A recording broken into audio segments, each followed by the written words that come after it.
Welcome into the latest episode of our Cubs REKAP Podcast, a presentation of our REKAP YouTube channel and available audio only everywhere you get your favorite podcasts. I'm David Kaplan. That's Ryan McGuffey, my partner here on the REKAP. Gordon Wittenmyer is on assignment. And, of course, our Cubs REKAP Podcast brought to you by our great partners at the Illinois Tollway and their If Only campaign. Folks, we've all said it before, if only I had slowed down. The Illinois Tollway's new campaign is called If Only, and it's a powerful reminder that speeding doesn't just put you at risk, it affects everyone on the roads. Every crash leaves someone wishing they'd done things differently. So take the extra time, slow down, save lives. Lives including yours depend on it. The Illinois Tollway's If Only campaign. All right, the Cubbies had Monday off, and they open a series tonight against the Cleveland Guardians at Wrigley Field. Cubs went 13-13 in the month of June. I'll give some numbers while we talk, Guff, but that was the worst record of all the teams in the NL Central. Think about that. 13-13. No wonder everyone's in a panic. 500. Yeah, 500 in the month of June, and everyone's panicking. And the trade deadline is now officially 29 days away. So let's start with, from your seat, your take on the Chicago Cubs, then I'll give you mine. All right, so for all of you who are like, oh, what's Guff? He's a Sox. No. Every day I've been talking about the Cubs on the REKAP lunch hour that we do every day here at 12:30. Mm-hmm. And you and I are as dialed in on this team and other teams as anybody. My take is great teams, and I say great. I'm going to keep using that the Cubs are a great team because they are. Do they have holes?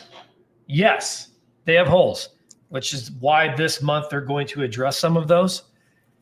This is just a great team that played okay baseball. Offensively, they kind of rode the roller coaster. They'd get shut out. The next day they'd go 12 runs. The next day they'd give you one. Mm-hmm. And at some point, Cap, your starting rotation, some of the names in that rotation all year that have been great. Colin Ray comes to mind. Phenomenal for like 8, 9, 10 starts. At some point, he's going to show who he's been on the back of his baseball card. Matthew Boyd continues to be a dude. Like, I remember when the Cubs signed him, I'm going, Matthew Boyd. Matthew Boyd hasn't given up more than 2 earned runs in a start in over a month. You have to go way back to the end of May to figure that out. He's a stud. He shut down the St. Louis Cardinals in St. Louis last week when they desperately needed him to step up. He went 6 scoreless.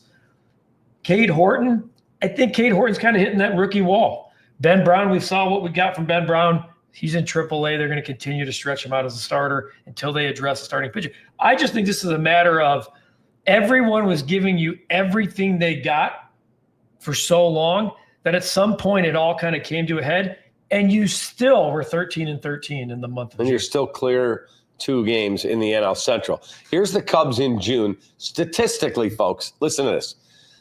Their record 13-13. F4, which is Fangraphs wins above replacement, 4.6. That's 5th best in all of baseball. Home runs, 45, number 1 in baseball. 442 slug, 4th in all of baseball. 26 stolen bases, number 1 tied in all of baseball. OPS, 746 as a team, 7th best in all of baseball. 107 weighted runs created plus, 11th best in baseball. 322 weighted on base average, 10th in all of baseball. Bullpen ERA, 244, number 1 in all of baseball. Starters ERA in the month, 4.87, 24th in baseball. Okay, great. And you didn't see these numbers. I didn't. Until you said your stuff. Great team that has they're showing you they don't have enough in the starting rotation. Correct. That's the easiest translation of a pieces I've ever seen. Offensively, don't need much. They need to fix their bench. They got to figure out third base going forward. Is it going to be Matt Shaw? Fine. You can't keep trotting out Matt Shaw and that 3-man bench that you have right now. 4-man bench against the catcher. You can't keep doing it. And I don't expect them to. Rotation-wise, everyone in baseball knows the Cubs are in the market for pitching. Everyone in baseball knows. So I think they got this far. It was all about how can they get to July with what they had, because everyone who's impatient and only looks at the Chicago Cubs instead of what's going on in Major League Baseball, teams don't know who they are. And I've been saying for a month, there's a lot of teams right now that are lying to themselves. I've told you that. They're lying to themselves. They think that they're buyers. Use the Cleveland Guardians, for instance. The Guardians a month ago, they're in the wild card lead. They're hemming and hawing in the AL Central. They were 9-16 in June. Do you know how many runs they scored in June? In 25 games. In 25 games. Total runs or total runs per game? Total runs. I'm going to say in 25 games, they scored 80. 72. The Cleveland Guardians scored 72 runs. It was worse than baseball. And I'm telling you right now, they get done. The Cubs sweep them or take 2 out of 3. The Guardians are spiraling into the trade deadline and all of a sudden become a team. And the Guardians are as creative as any organization in baseball. Maybe Emmanuel Clase is all of a sudden available when 3-4 weeks ago, you didn't think there was any scenario that could happen. Would you trade, I'm not saying would you, would they trade me Jose Ramirez? Well, to get out from that money, he's owed about 115. I'm ballparking this. He's owed over $100 million. Are you giving up all in that package? If I said give me Clase and Jose Ramirez, you're giving up all 4 top 100s and Matt Shaw. Yes, I'd do it. And then yes, I think the answer you could I get think that. I would do it. I think you could get that for that package. I think you could get that done. Jose, and you probably, by the way, you're probably including. What if I give you that? Is Cade Horton in that? You're going to get some type of pitcher. Ben Brown's probably in that deal. He is hitting Jose Ramirez He's hitting 309, 13 bombs, 38 knocked in on a team that doesn't score. He's 32. He'll turn 33 in September. Contract-wise, dude, that guy's a stud. I've watched him through 2028. Not a big. Okay, so he's not even owed 100. So through 2028, he's probably owed. I think it was a 5-year deal. If I'm not mistaken, he signed a 7-year deal. 7-year deal for 141. Mm-hmm. So he's roughly owed 70 schmil. Yeah, that looks nicer than Jacob deGrom all of a sudden. Right now, he is owed so another 10 21, this year. 23, 25. Okay. So he's owed 64, 69, and whatever's left. Let's call it this 80 year. million. Let's call it 80 million. Why would you not do that? 80 million of him, and then Clase, I think Clase's cheap. They signed him he signed a team-friendly deal. Clase is going to be the one that you're going to have to actually spend on. Yeah. Because his contract, he's got team options through 2028. It's a 5-year, $20 million deal. It is literally one of the cheapest contracts in baseball. Clase's deal this year, 4.9. So he's owed about 2.5, 6.4 next year, and 2 $10 million team options.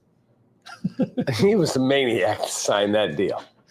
So, we can use Cleveland but there are more Clevelands out there. We have a clip. We're going to get into this in a second. I've been saying since April, 2 names. Chris Sale, we're going to take off the board. Who's the other one? You know the 2 names. Jacob deGrom. I've been telling you since April, the Texas Rangers don't look right. Yeah, and I don't think they're going to sell at least him. And I don't know if he would waive his no-trade clause. That part, I don't know. I'm speculating that the Chicago Cubs, if you're waiving a no-trade clause, are always going to be pretty close to yes on most players' team. They're going to do a little bit of recon and go, what's it like to play there? And they're going to say it's the best. They take care of families. It's a great club. It's the second biggest clubhouse in baseball. You walk out to 40,000 every day, and in the summer, there's no place. You saw the picture yesterday. I hope people follow Kyle Tucker on Instagram. He posted all these pictures. There was one with his teammates, a bunch of them, Carson Kelly and Vidal Brujan and Matt Shaw, and I'm trying to remember who else was on there. Cade Horton, I think, was in the picture. Justin Turner. Justin Turner was on there, and these guys were all at the lake. And I guess it is. For those of you who can, those of you who could see. There you go. And I guess they had the families out there too. So there's 10 players here. There's 10 players / coaches. There's the wives. Okay. Here's why I think this stuff, people are going, who cares? It's an off day. And I'll say this. Ask the 2005 White Sox and the 2016 Cubs about life off the field that season. Ask both of those teams. Insanity. We'll talk about those 2 teams because those are the 2 teams that did something in this town that no other team in baseball in 200 years did. They did it. They won the World Series.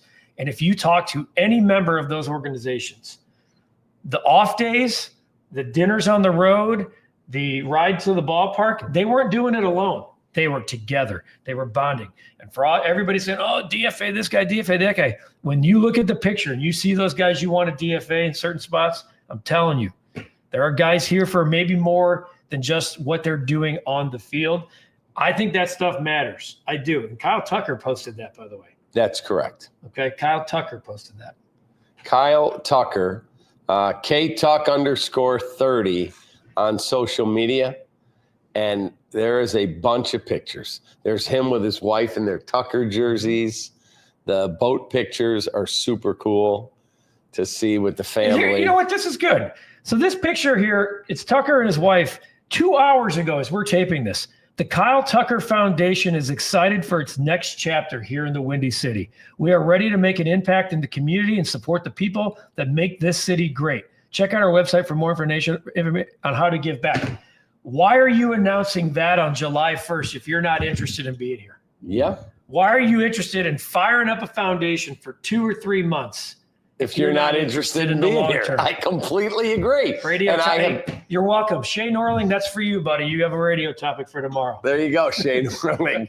So that's why I have been predicting that he will re-sign with the Cubs. People are like, Tom Ricketts won't spend any money. Well, I want you to hear something that Guff and I was listening to earlier. We were listening to Jim Bowden, and this is Jim Bowden from MLB Network, been a GM of the Nationals and the Reds before that, on what he thinks is going to happen at the deadline in the NL Central. This comes from Foul Territory. Our friends at Foul Territory on YouTube are AJ Brzezinski, Eric Kratz, and the boys. How is this trade deadline going to shape the NL Central, which has become pretty tight race? Had the Brewers won yesterday, it would have been 1 game back. They're still just 2 games back of the Cubs. Yeah, that's a great question. The Cubs are going to win the trade deadline in the NL Central. They're everywhere right now, and they're willing to part with Owen Cassey, one of their top power-hitting outfield prospects, as part of the package. And Jed Hoyer and Carter Hawkins literally are everywhere. I mean, as I talk to people in the industry, they're all in, and they're going to do what it takes to win. You know, the Reds don't have a lot of money to spend. They could use a bat. I can see them getting a bat. I don't think the Cardinals are going to do much. They need impact, but they're not going to trade the future for this year. Brewers have a really good team, and I think their starting rotation, I think the Brewers, in my opinion, is a huge threat because of that. And Brandon Woodruff is going to get back, but I don't expect them to be busy at the trade deadline. I understand they're trying to upgrade the left side of the infield. They're not getting much offense from shortstop or third base, so that's what they're trying to do. Easier said than done in this marketplace. And again, you know, we have to look at this market right now. It's going to change a lot in 31 days. But you've got a lot of buyers right now that have to turn to sellers because the sellers don't have a lot. And so you need the Orioles, right? You need the Rangers, the Red Sox, the Diamondbacks, the Twins, the Guardians. And all of them could be sellers at the deadline. If that happens, we'll have a lot of fun. We will. And it was interesting because in my poll and talking to people, I was getting, Emmanuel Clase and Stephen Kwan names if the Guardians sell. I was getting Duran and Jack's names from the Twins if they sell. So I think the deadline changes a lot. But in the NL Central, I kind of feel like the Cubs are the one team that are in position to make the splash. They've got the better system and willingness to give up the system at this particular trade deadline. Remember, Jed Hoyer and Carter Hawkins' contracts are up with Kyle Tucker right here, right now. They're going to be an interesting team to watch for sure. So for all of you out there that keep telling me, yeah, they're not going to spend, Tom Ricketts isn't all, I'm telling you, you're wrong. I'm not telling you they're going to win the World Series. Nobody can predict that. I am telling you they have prospect capital, they have money to spend, and they are all in. I said this to Gordon a week or two ago. I said this on the radio on ESPN 1000 on Kappa J. Hood. I'm telling you, the day that they made the trade for Kyle Tucker, the day they made it, Tom, Jed, Carter said, let's meet tomorrow morning. I want to know the plan. What is our strategy to get this guy extended? That was Tom Ricketts. That's a fact. That is a fact. It wasn't, well, we got him and then we'll let him walk out the door. Does not mean he's going to accept their offer. It does mean they are going to try and get this done. Look, I get juiced up when a guy like Jim Bowden says that stuff. Now, they're words, okay? Actions and words are two different things. But these guys aren't coming on national shows and saying stuff like that. They're not. We'll see what happens. But when you have a guy out there telling you that the Cubs, in a time where people value their prospect systems and capital more than ever, and to a certain extent, the arrow and meter is so broken, like so overcorrected that the prospects matter more than your team on the field. And the Cubs are saying, we don't give a damn about it. We care about Owen Casey, but we care about winning the World Series in 2025. And if that's what it takes, done. We'll do it. Because we've traded Gleyber Torres when it was time to make the move to win the World Series. And that's what this is about. This is not about the Cubs going to the NLDS. It's not about the Cubs playing the wild card. This is about the Cubs playing in the CS and forward. If it doesn't have at least a C, and C stands for what? Championship. Series. C stands for championship. That's what this is about. You can't control, are you going to win the World Series? We don't know. It's about getting in. But you certainly can control how your prospects are at this time by doing things like, what's the point of accumulating? The Cubs prospects, they have 4 in the top 100 in the new MLB pipeline. What's the point of having a great system? You use them as trade chips, or they better be in your lineup. They better be in your lineup. Matt, the reason they don't have 6 anymore or 7, Matt Shaw's here. Cade Horton's here. So they took a step. They didn't take a step back. To be honest with you, I would trade Horton in the right package. It would have to be DeGrom-esque, not Mitch Keller. Matt Shaw, I would trade him in the right package. To me, they're still prospects. Cade Horton's probably the best of the bunch, in my opinion, from what I've seen. But if you think, as a guy who had to wear an entire rebuild and then shout out to the mountaintops and then wear egg on my face afterwards, I could give a damn about prospects. Let me show you this picture, too. See that picture right there? That is Kyle Tucker and his wife, Sam. Okay? Here's what Kyle Tucker and his foundation wrote on Instagram, 2 hours ago. The Kyle Tucker Foundation is excited for its next chapter here in the Windy City. We are ready to make an impact in the community and support the people that make this city great. Check out our website for more information or how you can help give back. You're not. Okay, when he said we're ready to make an impact in the community, he's a free agent in 3 months unless he knows something we don't, that they're getting that deal done. I'm predicting, I'm going to say it again. Maybe I'll be proven wrong, and if I'm wrong, I'll wear it. I believe he stays as a Cub. I would love nothing more than to be sitting here doing a breaking news show with right. you. We were sitting right here when I went, hey, Guff, Adam Schefter's saying that Ben Johnson just took the Bears job. What? Like, we went live, yeah. And in 24 hours had 80,000 people watching. Look, let's get that with Kyle Tucker. Kyle Tucker, and to be quite honest with you, I don't quite understand it yet. And maybe it's the person that he doesn't have the PCA persona. Mm-hmm. This guy just plays he plays baseball and he goes home. Mm-hmm. And he rinses and he's a great teammate and he rinses and repeats. We got people out here saying trade Kyle Tucker for pitching. If you're not going to sign him, just trade him so you get the value of the 3. Folks, the Cubs haven't won a playoff series in 9 years? Since 2017. 9 years. 8 years. 8 years. You know why? There's multiple reasons for that. But one big one is you didn't have a damn superstar. You didn't have a superstar. Once that first group, the 16 group, got past their collection of 18 and then COVID and they broke it all up, they've been searching for a superstar ever since. You have one, and you might have multiple. Mm-hmm. Don't be trading or saying – I understand the pessimism and the worry that the Ricketts aren't going to spend. Fine. There's a little PTSD there, okay? This dude's all in, folks.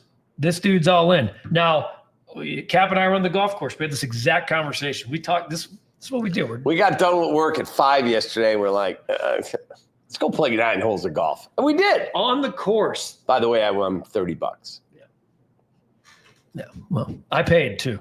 He did. I did. So I just want to go on record. I pay my debts.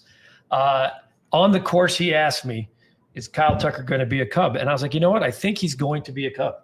I'm saying he will be. I think he's going to be a Cub. And you don't commit.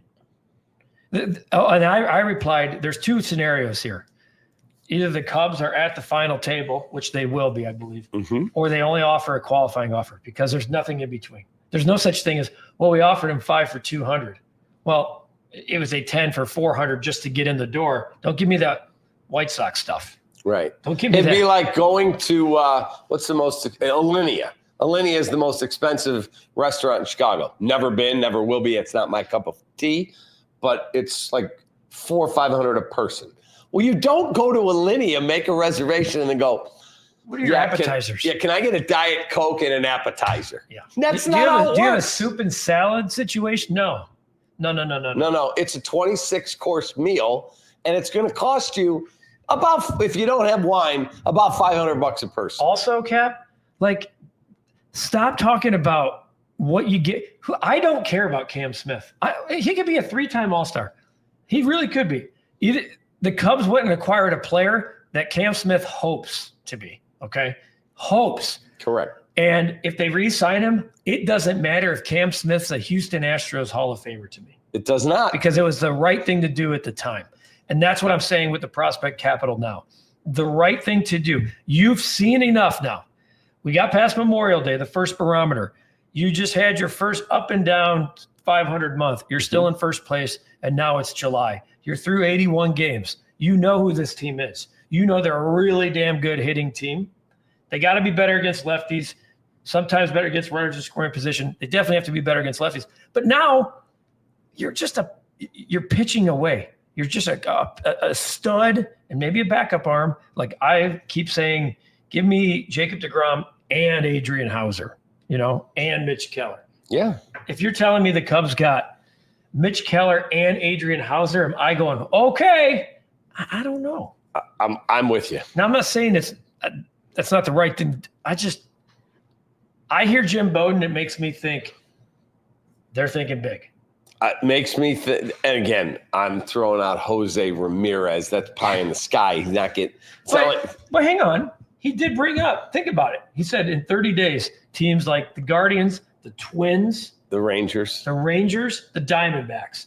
If those 4 teams right there enter the Sellers sweepstakes, God, then it, like he said, all bets are off. Well, then he said it's going to be, we're going to have a lot of fun because those teams, and quite frankly, those 4 teams know how to sell and contend in the following year as good as any of them. You're talking about the Guardians and the Twins and the Diamondbacks. And the Diamondbacks lost 100 games, and 2 years later in the World Series. Correct. So they know how to smartly deal from a stacked deck and win from within. Well, that is the latest goings on with the Cubs. We know how June went. Here we are into July, and this week you get the Guardians here for 3, and you get the Cardinals here for 3. And you get Sunday Night Baseball as well. And yeah, they have 2 and Apple TV on Friday. Give me a 4-2 homestand. Ryan, 1 batter, 1 pitch, 1 out at a time. Everybody's always so worried about, like, what about a week from now, 2 weeks from now? You play the game in front of you. That's it. You play the game in front of you, and on paper, it appears you got the Guardians at the perfect time. I would hope. They've had a very rough stretch here, and you can't win if you don't score, and the Guardians have not scored, Cap. And here is your schedule going into the All-Star break. 3 with Cleveland, 3 with the Cardinals, an off day. Then you go to Minnesota and to the Yankees. And here's what I love about it, okay? 6 of your 12 before the break are teams that you could almost make the decision. You could force the hand of the Cleveland Guardians and the Minnesota Twins. If you batter Cleveland and the Cardinals, they may go 5-1 against those 2 teams. They're like, we may be up the track. So think about that. You could actually step on the throat of the team you could be trading with in 2 weeks. I love it. Totally agree. And then you come out of the All-Star break Boston here for 3. KC here for 3. Day off at the White Sox, at the Brewers. By the way, Boston, Kansas City, 2 very interesting teams to keep an eye on in terms of sellers. 2 very interesting, especially Boston. Aroldis Chapman, I brought him up with you in the past. You're like, and Jesse, now on your radio show, I know you were like, I'm good. But, dude, I'm just saying, the Cubs have a chance to actually force this trade thing by playing all the teams that are really going, who are we? Absolutely do. They absolutely do. All right, again, our podcast is brought to you by the Illinois Tollway's If Only campaign. We've all said it before. If only I had slowed down. The Illinois Tollway's new campaign is called If Only. And it's a powerful reminder that speeding doesn't just put you at risk. It affects everyone on the road. Every crash leaves someone wishing we'd done things differently, right? So take the extra time, slow down, save lives. Lives, including yours, depend on it. That's the Illinois Tollway and their If Only campaign. Please slow down, folks. All right, before we get out of here, give me a prediction. How many games do the Cubs win over the next 6?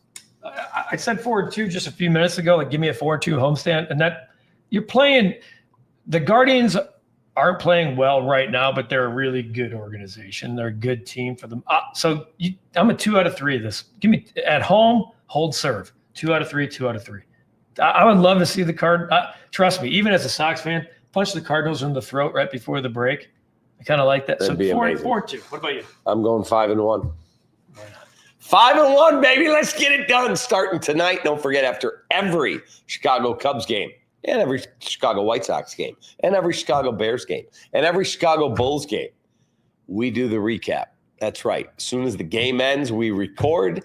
It's edited, it's up, and we will give you the unfiltered look at what happened that night, good or bad.